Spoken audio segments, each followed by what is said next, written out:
Awesome. So welcome everyone. My name is Kristen Burg, and I'm a student organizations advisor in the Center for Student Involvement. And my co-facilitator today is Oscar. Hello, everyone. Good afternoon. My name is Oscar Lara. I am also in the Center for Student Involvement, working primarily with our sororities and fraternities. So we're really excited to jump in and share our knowledge with TAP. It's supposed to be fun. So Oscar and I are TAP guides for the day. We'd like to invite you to ask questions in the chat, and then we'll either cover them if they're relevant to that slide. We'll try and cover them while we're on that slide, or we'll cover them at the end.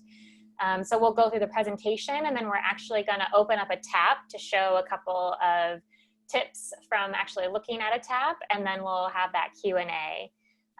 And like we said, we'll be recording and posting this for others to use as a resource.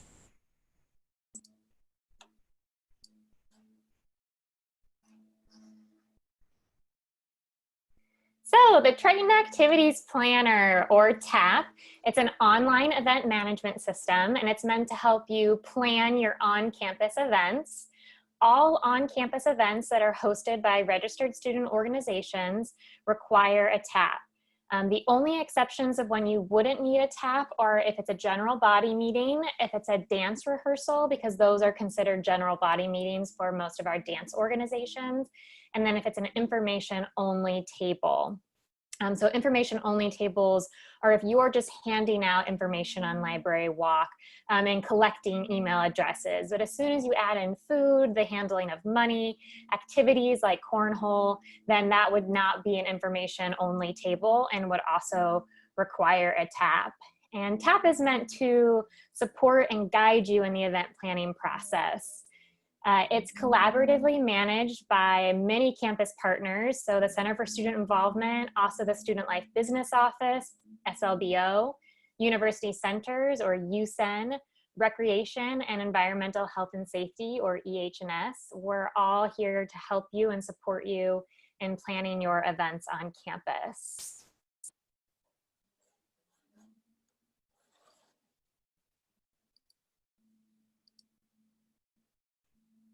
So principal members must start a TAP at least 21 days or 3 weeks before your event. All modules in the TAP have to be completed with your funding being confirmed 14 days or 2 weeks before the event. Your CSI advisor completes a preliminary review of the event, which hopefully they're doing around the 14-day point or maybe earlier if you've worked on completing your TAP ahead of time.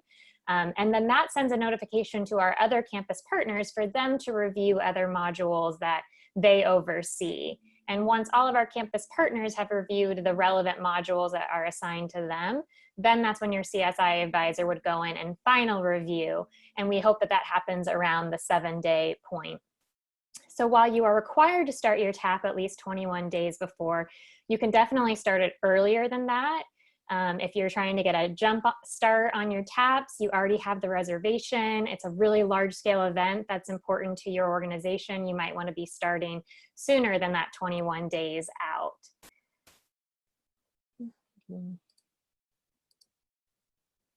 So this goes over more of a detailed timeline of TAP to kind of help you understand that process. So by that 21-day point, that's when, as a principal member, you have to have started your TAP and entered a confirmed venue reservation. Before you can really move any further in the TAP, you have to enter a venue first. And our thought process behind that is we don't want you to get really far in the event planning process and then you don't have a space to actually have your event on campus.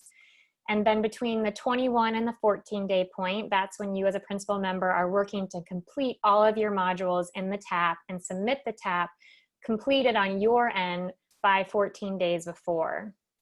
And then kind of between that 21 and 14 days, that week is when the SLBO fund manager is going to be confirming any funding that you have in the TAP. Us as your CSI student organizations advisors are going to be working with you to resolve any issues or if any additional information is needed. We might be sending you TAP messages to say, hey, thanks, you wrote a great event details section, but I actually need to know this about your event. And then our goal is to prelim review your event at the 14-day point. And then between 14 days and 7 days, that's when all of those other campus partners, they're reviewing the modules that are their responsibility, allowing us, your CSI advisors, to give you the final review at 7 days before the event. Sometimes it can happen earlier, and sometimes it might happen a few days later. Our goal is at 7 days. But if you haven't heard from us, then you don't need to be worried. It's in our queue and being worked on. It's when we reach out to you via TAP message and let you know, hey, we actually have this follow-up question. That's where we would need your support in helping us to complete the TAP and final review it.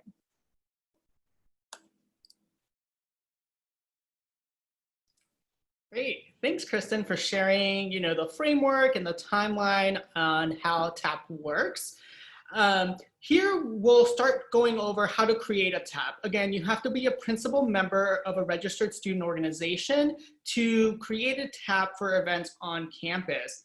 Here, I'm showing you all a screenshot of, once you log into TAP, you'll select your organization. If you're part of multiple organizations as a principal member, you'll select which organization you're creating this event for, and you'll come up to this front screen. So again, you will need an on-campus reservation confirmation by the 21-day deadline. And once we get into, you'll hold on to that. As first, we'll want to get the details of your events. So the details that are needed to start this tab are, the description of the event, logistics. Logistics is really much, a detailed timeline of events. What kind of activities are you doing? If you're bringing a speaker, when are they going to go on? With logistics and description, the more information that you provide, the best that us as student organization advisors and our CSI partners can go ahead and support you through that process. Sometimes if we find a big detail later on in the planning process, it might be too late to maneuver or work with other campus partners. So really give us as much information up front. Sometimes what we've also seen, if it's a big event for your organization and you just want to start your TAP even 40 days in advance, a lot of folks just put, details pending. We really want to see that information updated. You will have access to update that information up to the 14-day deadline or until you submit your event. So again, the biggest takeaway is include as much information, a clear timeline as possible. Also sharing with us, your marketing plan, what is your expected attendance, and a security plan. I really want to highlight the security plan. As host, it is your responsibility to keep health and safety of, your participants. So this is a great time for your executive board or your leadership team or your event planners to think about, who is in charge, what are the steps that you're going to take if something were to pop up. So that is, us helping you all think about, being responsible hosts for your events.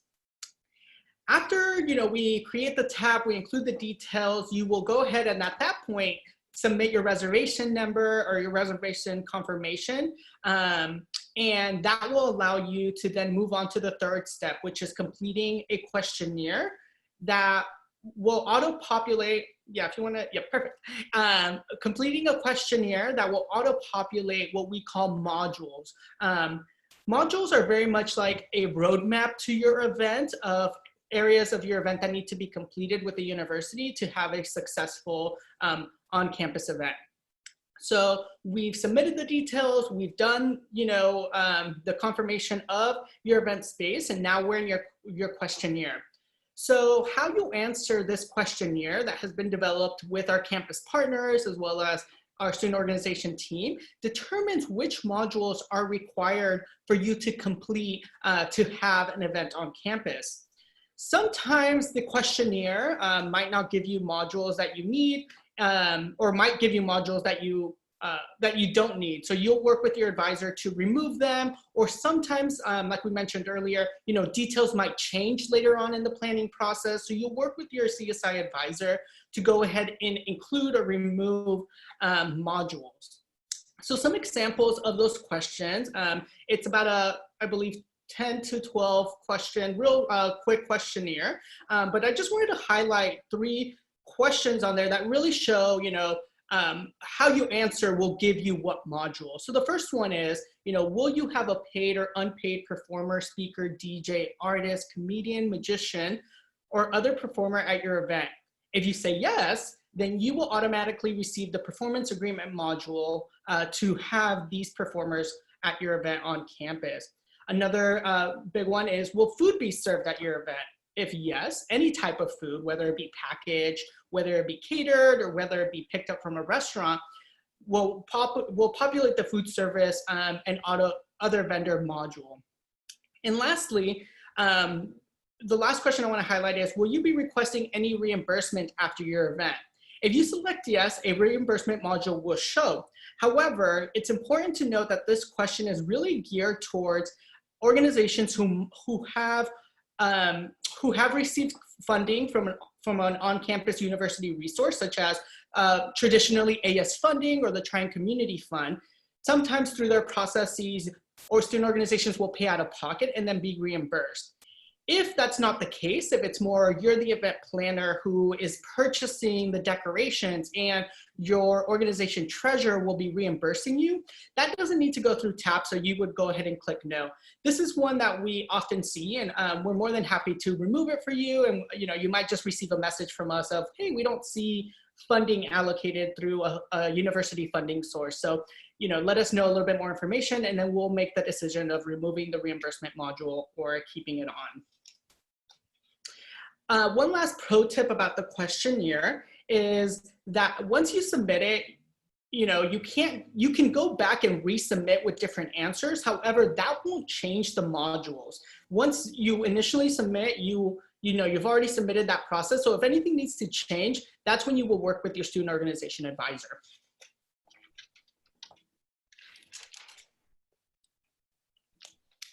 So once we've gone ahead and submitted, we've done those 3 steps of the details, the event, the space confirmation, and we've completed our questionnaire, we will get what are called modules, and we kind of highlighted them there in red on the left-hand side of the screen.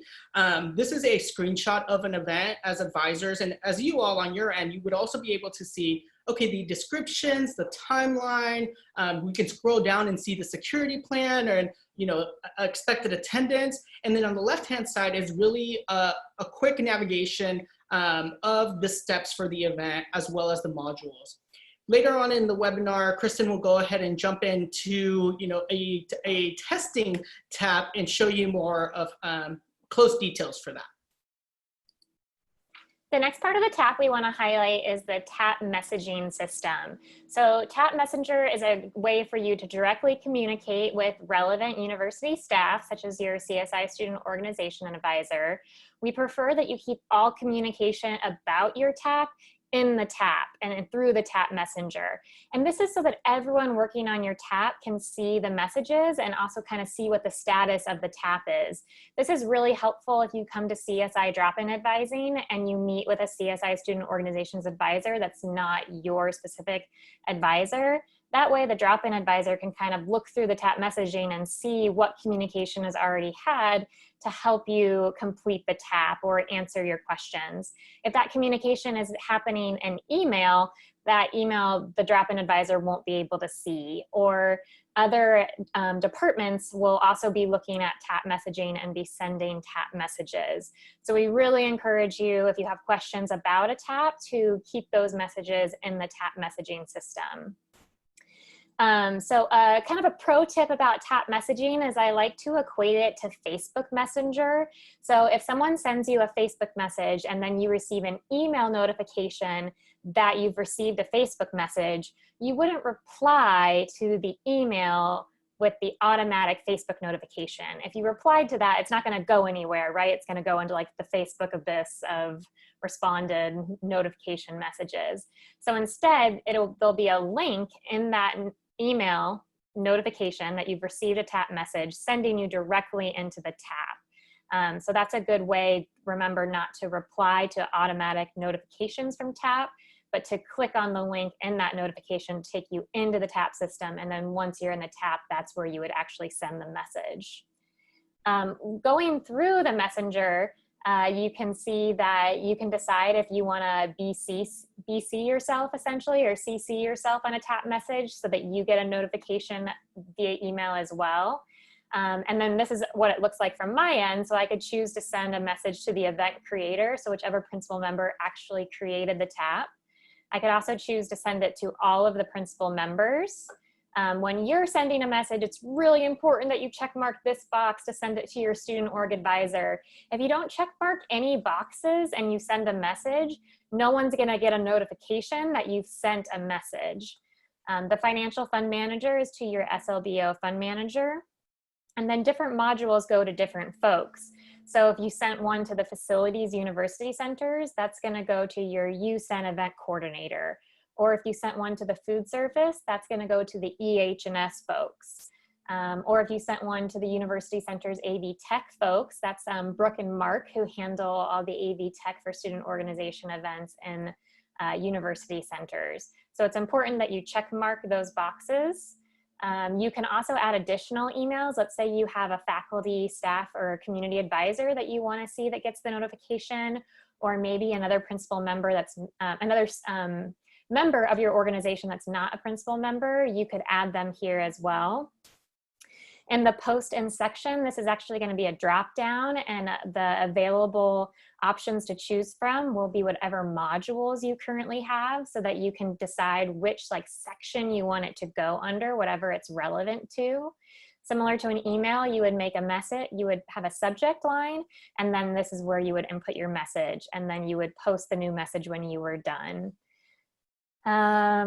Let's see. You also get auto notifications from TAP Messenger. So you'll receive auto notifications if you haven't entered your venue yet. You'll get a notification reminding you to add a venue by the 21 days.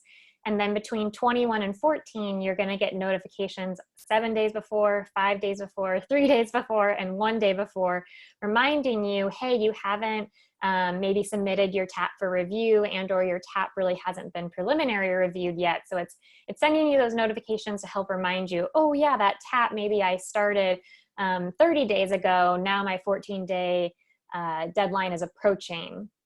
So you will continue to receive those notifications even after you've submitted your TAP for review, until your CSI advisor has preliminary reviewed the TAP. And we'll go into a little bit more detail about that later in our presentation.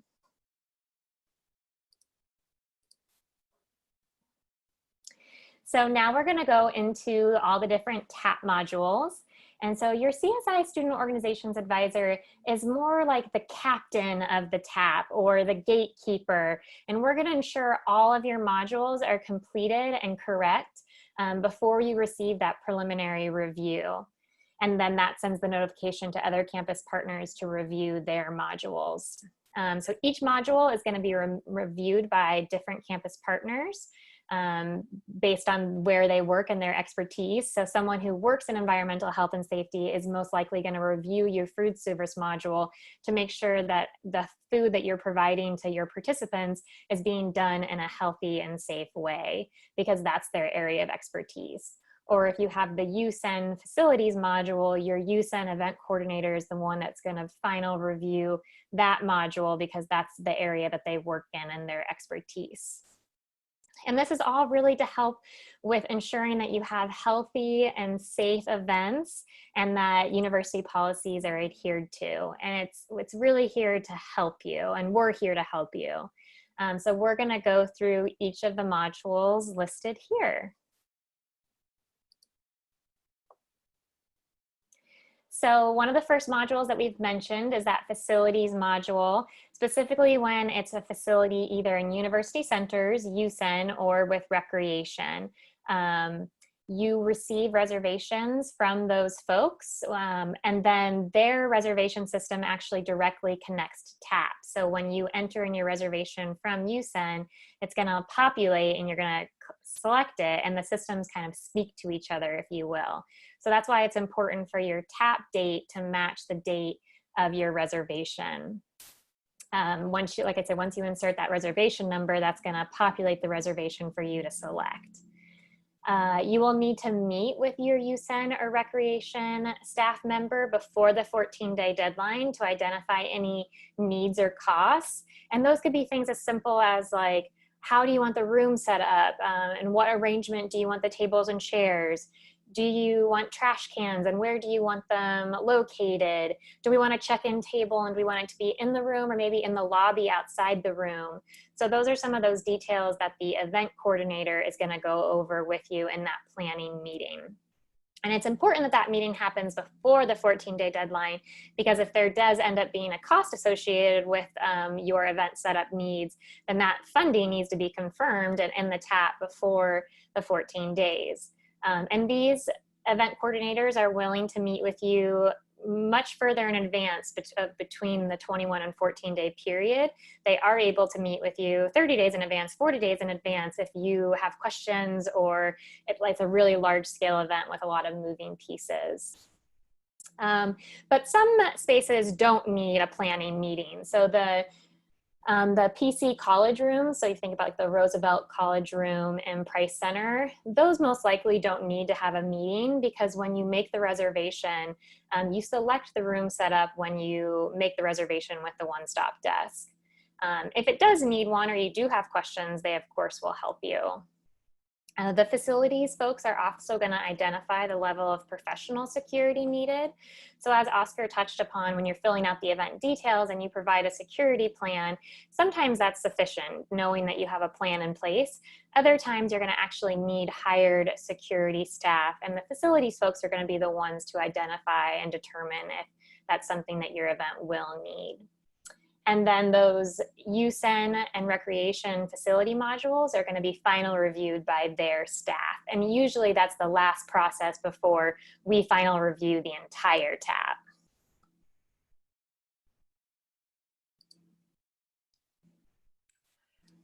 So for the next module, similar to the facilities modules, that is automatic for all events on campus, the event participant waivers is also automatically included in all the events on campus. So this module provides principal members with a University of California hazard chart through our insurance carrier that states what kind of activities require participants to sign waivers. These waivers can be done digitally as well as can be downloaded and signed at the event. It is the responsibility of the event host to actually hold on to these participant waivers and keep them for 3 years. They do not need to make it its way to our office. It's our way of providing it for you all, for your well-being and for your responsibility as host and liability as event host. So we are assisting you through that process, but we do not need to actually physically see the waivers. We will, might have you included in the event details. So we will have a table where folks will be signing waivers, or, we will have a designating wristband for those who have signed waivers who can participate in these events. So we can work out those details with you all, but again, it is your responsibility. Waivers are definitely needed for physical activities and sports, and as always for any minors attending these events on campus. Our next module is the food service module. So any event that has any sort of food, whether it be a packaged snack, a packaged drink, all the way to catering, bringing folks on campus to cater for your event, will require a food service module. And how Kristen touched upon it earlier, these are reviewed by environmental health and safety. It's important to know that campus policy does not allow for food to be prepared at home and to be sold on campus or even to be brought to campus for event purposes, with the only exceptions being private potlucks. So if your organization was having a end of the year private potluck for your organization members, that would be allowed, and you would have to include in the food service module what everyone was bringing, but that would be a possibility to go ahead and make food at home and bring to campus. The other exception is baked goods. If baked goods are made in personal home residence, they can be brought to, say, Library Walk to be sold for fundraising events or even brought to general events. You would still have to include all that information in your food service module.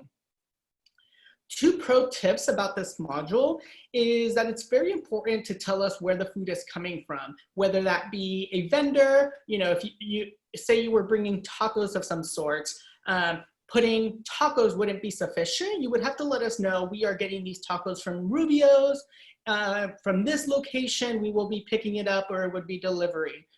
The second pro tip is there is a question that on that form that sometimes stumps our principal members, and it talks about what is the construction of the setup where food will be sitting through the event. So it's important to just let us know that food will be on a table, on a under a canopy, in a room, things that we could assume, but we rather not assume, and just make sure that you all have thought about proper food handling processes, that food isn't on the floor or it's being taken out of a trash can, right? We know that you all wouldn't necessarily do that, but we really want you all to think about the food handling process to ensure that no one gets sick from attending your event and having your food. So the next two modules I want to go ahead and review for us is the other vendor module. The other vendor module is a part of your event when there is any event that plans to be on site or provide a service, or say catering on campus, as well as if you are purchasing anything for an event with university funds. These vendors would have to be approved by the university. Principal members would need to upload invoices to this module and provide funding to your Student Life Business Office fund manager by the 14-day deadline, so that they could go ahead and make those payments for your event. So again, it's important that on that, once you're in that module, there is a drop-down menu that lets you select from all the approved vendors on campus. And that is where, again, you would get a complete finalized invoice from the vendor, and your fund manager would go ahead and call and pay. Some vendors that we traditionally see through student organization events could include catering on site, party rental companies, whether you might be getting chair covers, table covers, inflatables is another popular one, as well as just any other services. So when we're thinking about other services, it might be a photo booth, it might be a photographer, it could even be a balloon artist. So we just have to make sure that they are fully approved by the university. They have the level of insurance needed to be on site. Again, this is for your own well-being and safety and liability for this event. For this module, it's important to note a pro tip that, it is a very complex module with varying levels of policies and procedures. So it's important to talk to your CSI advisor and your fund manager in advance of the 14-day deadline to make sure that you have all that information needed in order to make the best decisions for your event.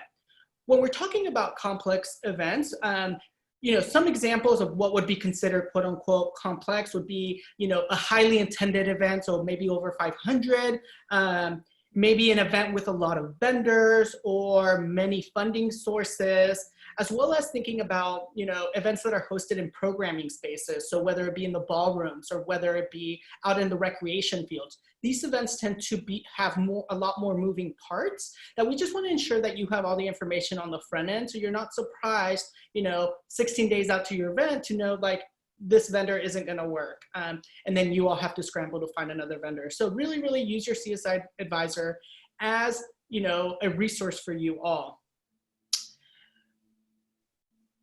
One other pro tip for this event, or for this module, is that any food orders that are less than $1,000, and the organization is going to go ahead and pick it up, the university doesn't have to pay for this, and this can be done in a reimbursement manner. Again, another complexity that we would just encourage you to work with your CSI advisor. The next module that we have here is the performance agreement. So I mentioned the question in the questionnaire about performers coming onto campus. So it's important that our registered student organizations do not sign any contracts or agreements with performers coming to the university. The performers will need to abide to the university performance agreement. So they sign the university's contracts, in other words, to be on site. These are needed for outside performers of any kind, even if they're not being paid. And once they go ahead and sign the agreement, they will be paid after the event. This module is overseen by the Student Life Business Office. They will be the ones to create the agreement from the information that principal members submit into the tab. So principal members will get all the information from the performers, submit it into the performance agreement module, submit it, and then your fund manager will go ahead and create that agreement and communicate directly with the performer. This module could also be a little tricky. So again, working with your CSI advisor well in advance, especially if you're planning to bring a paid speaker to campus. Awesome. So the next modules we're going to talk about is security. So we touched on this briefly, is that sometimes that you will be required to have additional security at your event besides for just a security plan. So the facility is going to be the one that decides if security is needed. So that's why it's important to touch base with them as early in advance as possible, especially if you're planning to apply for AS funding and you'd like to have the cost of the security covered by AS funds. That way then you can get a quote from your youth and event coordinator about how much that security is going to cost, and you can use that to apply for AS funding and get that cost covered. Security could be a professional outside company called Allied. It could be community service officers or CSOs, or it could be UC police officers. And it is important to note that while sometimes your event might require security, you might also choose sometimes that you would like to have security at your events. I have a student organization that likes to have CSOs at their large-scale multi-day events, just roaming the space for safety concerns. Not that it's required by the facility, but that's still an expense you could get covered by AS funding as long as you have a quote in advance and you're working with your youth and event coordinator. It's important to note that you have a CSI student organization advisor that's decided by what category you register your student organization.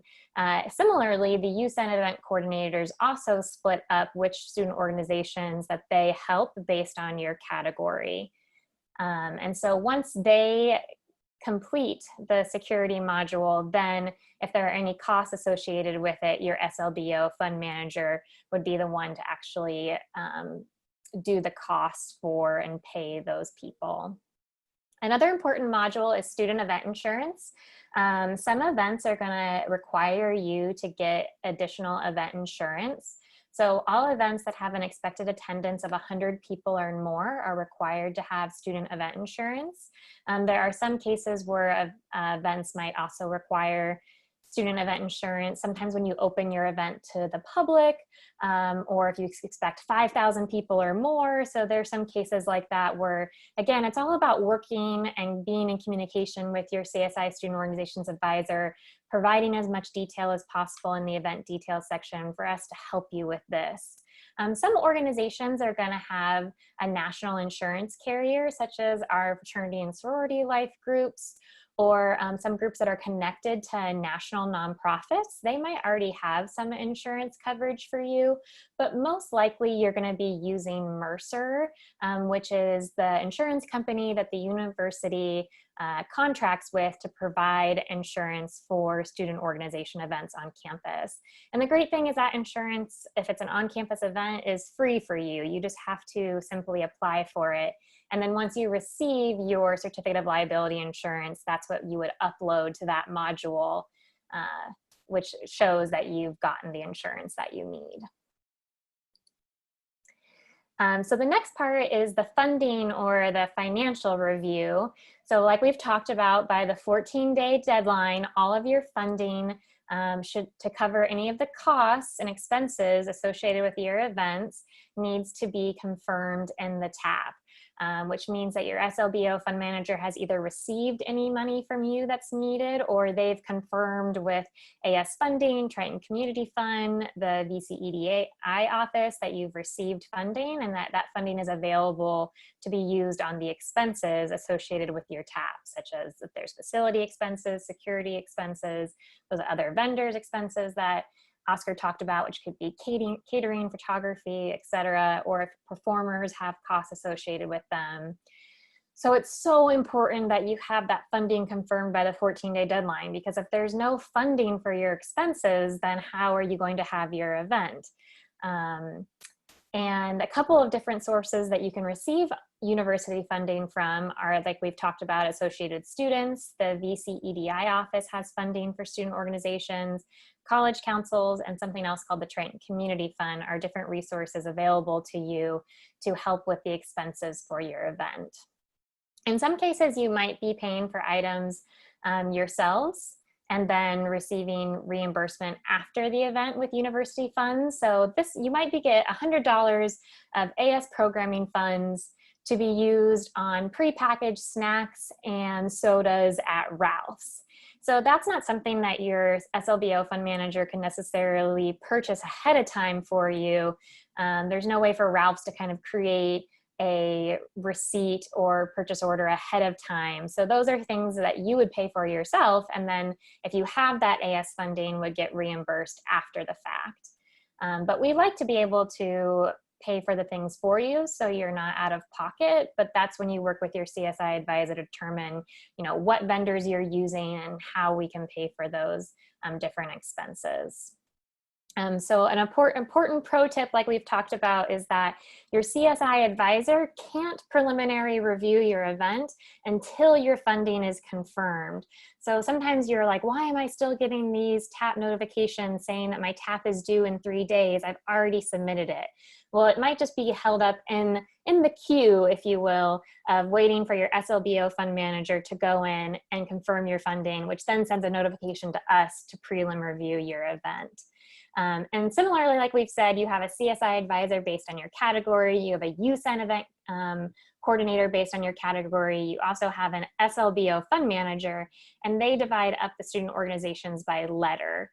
So that's how there's all these different people that we're here to help you. So even though there's a lot of modules and it might seem overwhelming, there are so many people that are here and ready to help you with your events. And it's all about having good communication and keeping us in the loop. When we're sending you tap message over tap message over tap message and not hearing anything back, then we're concerned that, is this event still happening? Do you need help with it? So if you're just keeping us in the loop of like, hey, I've contacted Rubio's 3 times and I haven't gotten the invoice yet, but I'm working on it, that's better for us to know than just no response at all. So keeping us in the loop, asking questions, working with us, we're here to help you to make what can seem as an overwhelming process easier. And the more taps you do, we promise the easier it gets too. Oscar is going to jump into a few tap tips. Awesome, thanks, Kristen. I think, some definitely a tap tip we're missing here that Kristen really touched on is that communication piece, right? If we know that you are, constantly trying to get, you almost have the invoice ready from, a balloon artist, and you're going to get it, they've said they're going to get it to you tomorrow, and it might be the 13 days before the event. If that communication is there, we're able to support you through that process. But it's really important for you all to share this information, because there's a difference, right? When you come to us maybe 10 days out, and we might not be able to fully help you navigate that, and you might not be able to have that vendor. So additional to all of our pro tips we've been sharing throughout this webinar, here are some that if you are intending to apply for any sort of university funding source, or even specifically the UCAB subsidiary through the university centers, the UCAB through university centers has the ability to sometimes waive your fees for using any facility fees that you might have. It's important to remember to apply way in advance because the 14-day deadline still applies, and it's really important for your student life business office, fund manager, as well as your CSI advisor to know by that 14-day deadline that you have received a UCAP subsidiary, that we don't need to, hound you to bring in the cost and the funding to cover the cost for an event in, say, the ballroom. So remember to plan ahead, apply early once you have all the information. With planning ahead, it's recommended that you meet with your CSI advisor at least 5 weeks in advance for more complex event. So I touched a little bit earlier about what constitutes a complex event. And, the bigger size attendance would be, something, many vendors or many moving parts in terms of funding sources. Programming spaces could also, mean a more complex event, as well as multi-day events. Sometimes we have student organizations who will host a 3-day event that will take, different tabs, different planning, make sure that all the funding is going to the direct tabs and the correct day. So really communicate in advance. If you have any questions, just come to us. Using the TAP messaging system and making sure to check mark the student org advisor. Again, Kristen did a great job of reviewing that. So continually using that TAP messaging system and communicating with each other. All your principal members, a lot of times we have principal members who just continue deleting, those messages because they're not the event host, right? But it's important that you all, our principal members for an organization, are checking in with each other to make sure that we're reading those messages, that we're responding on, in a prompt manner. And with that, read all your TAP messages. A pro tip as well is that every year, student organizations will have to re-register with the Center for Student Involvement in the fall quarter. When you actually jump into to register your organization, it's important to click that you are re-registering. When you re-register, you then have the ability to see all of last year's TAPs for your organization, even if you weren't the principal member last year. So this is a great way to use them as a reference, especially for our traditional events that we host every year that, maybe the vendors might change, but other things might not change so much. And if you are a brand new principal member, this could give you kind of a roadmap and a framework to planning your event for this year. So that is a huge tip. Jot it down. Make sure to re-register and not register as a new organization. And lastly, under traditional circumstances, we would be hosting, drop-in advising at the center, where any student organization advisor who's on drop-ins can help you with your event. They'll look through your messages. They can give you any information. So, I will help Kristen's organizations when they come in, even though if they're not mine, and make sure to keep Kristen in the loop of what we talked about during that exchange. So I'll let Kristen go ahead and take over. She's going to show us a quick demonstration on a practice TAP, and then hopefully we will have time at the end to take some of your questions. Yeah, so I have a practice TAP pulled up, and so I just wanted to walk through some quick things. So as you can see, this first section is all the event details that Oscar went through about giving an event description, a timeline of what's happening. They have their marketing. It's happening on Facebook and Library Walk. They've told us how many folks they expect. So as a CSI advisor, I see 150, and the first thing I think is, okay, well, they're going to need a security plan because they have more than 100 people, and they're also going to need that student event insurance because they have more than 100 people. So this information is really helpful to us. I can also see your allowed attendance as all UCSD students, which is great, which is really important actually because this TAP has AS funding. And when you receive AS funding, your event has to be open to all undergraduate UCSD students. So this page is where I would come as an advisor to first quickly look over what's happening on the TAP. Oscar also went through the questionnaire, which I'm pulling up right now. And we have this questionnaire blank, so you could see what the questions are. They're all yes or no questions. So the first one is letting us know if you're going to be using additional AV tech from university centers, yes or no. If we click yes, it's going to populate that module. Are we charging admission for the event? Is this high profile? Are we bringing in high-ranking public officials, visiting dignitaries, celebrities? Are they coming to campus? That would determine some new modules such as security would be needed. Letting us know if alcohol is going to be sold. That's that performer module. Yes, I'm having a speaker. I'm having someone from the Princeton Review come and talk about all the different classes they have for LSAT prep. I'm going to have food at my event. Am I going to be using any university funding to have imprints? What about any special needs parking or signage? Anything else supplied by an off-campus vendor? Yeah, that food I'm gonna have, it's coming from Rubio's. Maybe I'm also having a photographer come to take pictures. Am I gonna be requesting reimbursement from any university funding source? I don't think so, because I think for this I'm gonna try and do everything through other vendors. So again, you could save and come back later, or you could submit your answers. And like Oscar talked about, once you submit them, even if you come back and change the questions, it's not going to change which modules have already populated. But that doesn't mean that we can't get rid of modules, or we can add ones that might be needed. So two of Oscar's and I's, we each have a favorite spot in TAP. So my favorite spot in TAP is what is called the finance summary section.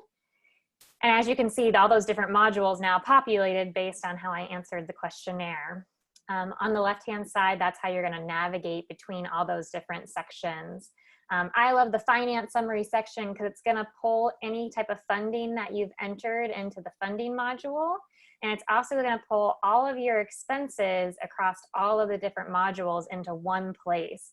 So I see that I have $600 in funding, and right now I have $0 in expenses. So that's great. But if the number of expenses was greater than the amount of funding that I had received, that's where we would be reaching out and saying, hey, you're actually $100 over in expenses of the amount of funding you already have confirmed. How are you covering that additional cost? And Oscar's favorite section over on the left-hand side is the contact info section. And that's a helpful spot for you to see if you're like, I wonder what my SLBO fund manager's name is, or who's my CSI advisor, or now that these modules have populated, it's gonna give more information. So we can see your SLBO fund manager is Sarah. And based on the other modules, we can also we'll get contact information for other folks. So if you wanted to contact them outside of TAP, you could, but as we'll recommend, you actually sending your messages through TAP. So we can hide the messages, or we could show the messages. I hide them, now I'm gonna show them. And then this is where you would actually click to create a new message, and I'm going to check mark that I want. I usually like to include myself just to make sure that it goes through. So I send it to myself. I'm going to send it to Oscar, actually is the one that created this tab. He's our faux principal member. I'm going to send it to all the principal members. And actually this is important to the fund manager too, because it's about funding. And as you can see, we could place it under a different module category. So they would be organized. These ones are all under the general event messages right now. We could have a subject and a message, and we would post it, and then we get an email notification. So that is like quick and basic run through of what the TAP looks like. And now I think we're going to open it up to see if you all have any questions.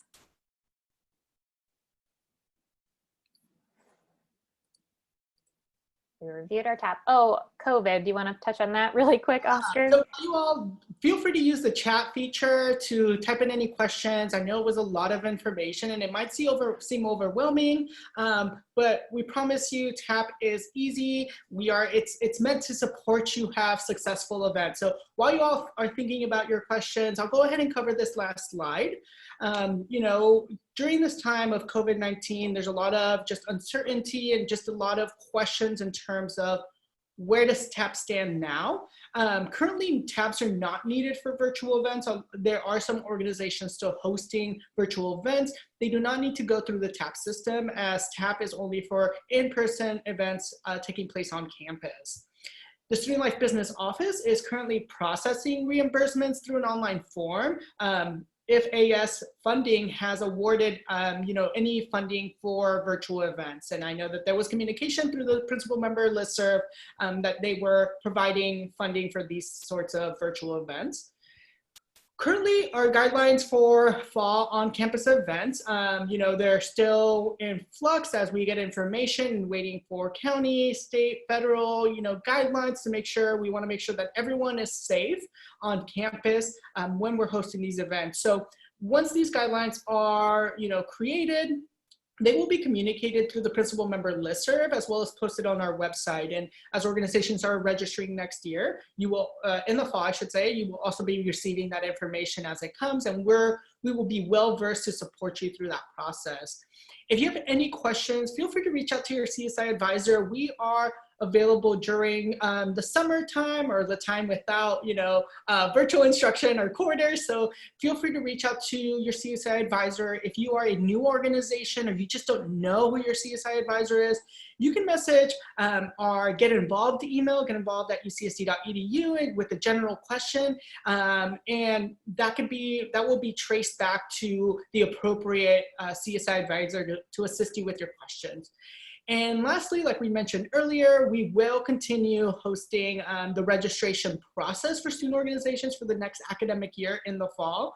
So regardless of this hybrid model in the fall or what fall quarter will look like, the Center for Student Involvement will still continue the registration process that would then allow you the capability to our resources, to AS funding or funding sources on campus, as well as event spaces as they become available, as COVID-19 kind of starts clearing up and, hopefully coming back to campus to host these events. So with our last slide, we have a couple minutes to, answer any of your questions. Again, we recognize it's a lot of information, but want to, reassure you that you're not alone. We are here to support you all during this process to, again, have successful and great events that support the mission and the purpose of your organization and really build community on campus. So at this time, if anyone has questions, go ahead and use the chat feature. We'll stick around. And we thank you all for spending some time with us.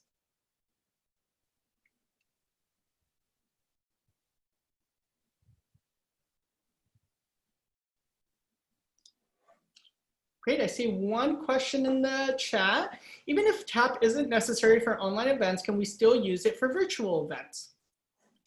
So currently, TAP is really structured to be on campus, for on-campus in-person events. So if you are hosting a virtual event, TAP would not necessarily work for you in the sense of, there isn't a module for virtual events. However, if you were to, again, say, get AS funding for, if you're hosting a movie night and you need to buy the rights, and AS has given you money to pay for those rights, that would be handled separately through your Student Life Business Office to be reimbursed for that cost. The only module that we've really seen that folks have needed while hosting virtual events is the performance agreement module. So if you're having someone come and give a presentation virtually, and you're paying them, there's still the performance agreement module is still needed. But in that case, again, it's really more working case by case directly with your SLBO fund manager to get that agreement filled out and to get that cost covered. But we will definitely keep you posted if for some reason in the fall, if we're still, if events are completely virtual and we've decided, okay, now we're going to use TAP, or we've retooled it to be specific to virtual events, we will keep you posted. But for now, TAPs aren't needed for just virtual events. Great question.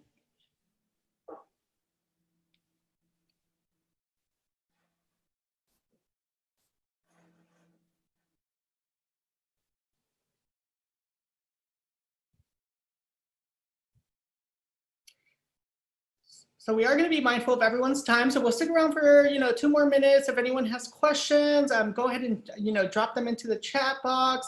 We'll go ahead and answer them. If not, thank you so much for spending an hour of your afternoon with us. We really appreciate it. Kristen and myself really enjoy working with our students on campus, and we can't wait to get back to campus to support you with your events. But we're still here in the meantime.